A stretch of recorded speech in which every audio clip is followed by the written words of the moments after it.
বাবা বলে, বাবা তুমি ভালো করে বলো, আমার বংশে কোনো হাফেজ টাফেজ নাই, তার জন্য তোমাকে আমি মাদ্রাসায় ভর্তি করে দিয়েছি, তুমি আমাকে জানাজা করে দিন মাটি দিতে পারো। কিন্তু খুব দুঃখের বিষয়, আমি আমার বাবাকে জানাজা করে মাটি দিতে পারিনি। ওর বাবার স্বপ্ন ছিল সে হাফেজ হবে, বড় হবে, ওর বাবা জানাজা পড়াবে।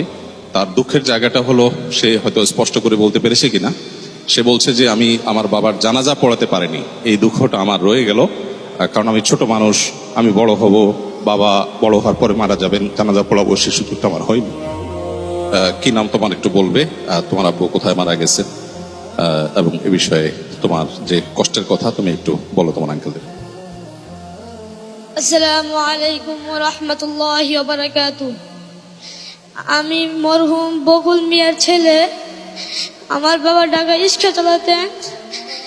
আমার বাবা উত্তর আজিমপুরে 19 তারিখে মারা যান। আমার বাবা খুব আদর করছিলেন, তিনি খুব আদর করতেন।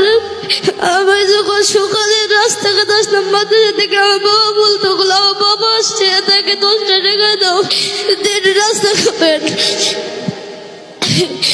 পরে আমি 10টা টাকা রাস্তায় গেছি, পাশে আছি।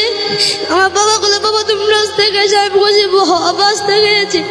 বাবা বলে, তুমি সবকটা ঠিক দাও। আমি বলি আমি সবক দিয়ে এসেছি। বাবা বলে, বাবা তুমি ভালো করে বলো, আমার বংশে কোনো হাফেজ টাফেজ নাই, তার জন্য তোমাকে আমি মাদ্রাসায় ভর্তি করে দিয়েছি, তুমি আমাকে জানাজা করে দিন মাটি দিতে পারো। কিন্তু খুব দুঃখের বিষয়, আমি আমার বাবাকে জানাজা করে মাটি দিতে পারিনি। জানাজা ছিলাম, কিন্তু জানাজা নামাজ পড়াইতে পারিনি। জি।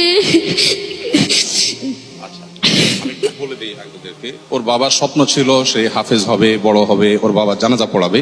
তার দুঃখের জায়গাটা হলো সে হয়তো স্পষ্ট করে বলতে পেরেছে কিনা, সে বলছে যে আমি আমার বাবার জানাজা পড়াতে পারিনি, এই দুঃখটা আমার রয়ে গেল, কারণ আমি ছোট মানুষ, আমি বড় হব, বাবা বড় হওয়ার পরে মারা যাবেন, জানাজা পড়াবো, সে সুযোগটা আমার হয়নি। তুমি কোন ক্লাস পড়ো? হেফজ। হেফজ পড়ো? কয় পারা হেফজ করেছো? 2 পারা। তোমার বাবার জন্য আমরা দোয়া করি এবং গোটা দেশের মানুষ দোয়া করছে।